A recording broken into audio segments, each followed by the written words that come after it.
Hello there. A new entry rule is causing an escalation between Serbia and its neighboring country. The fear of war is great, and there was a turning at night, fortunately. Following tensions on the Serbia-Kosovo border, Pristina has pledged to postpone a controversial measure on planned border checks for the time being.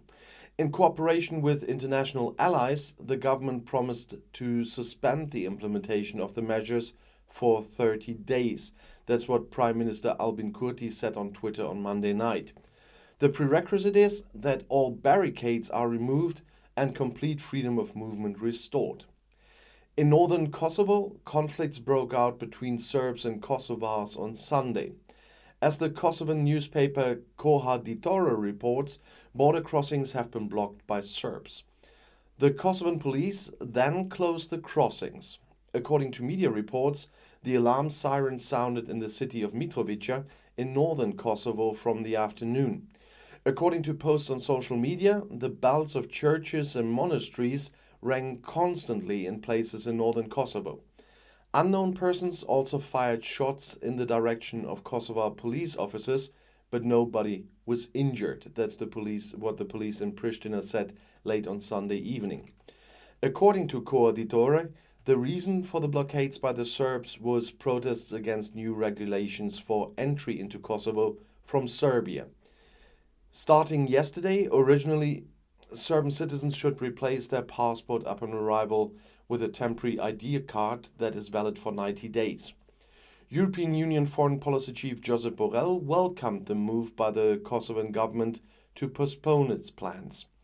Expect all obstacles to be removed immediately. That's what Borrell said in a tweet, adding that outstanding issues should be addressed within an EU-backed dialogue and focused on a comprehensive normalization of Kosovo-Serbia relations. The security situation in northern Kosovo was tense. The NATO mission KFOR announced that in the evening. They are monitoring the situation closely and, in accordance with their mandate, are ready to intervene if stability is threatened.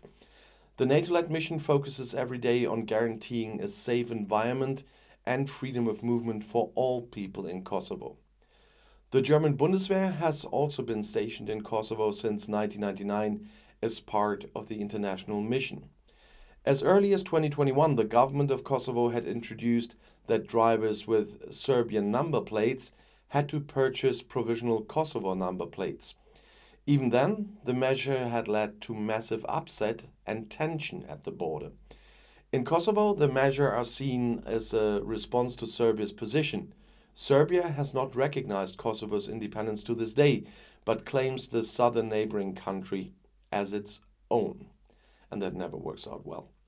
The rhetoric of some politicians is currently increasing nervousness and fears of an escalation.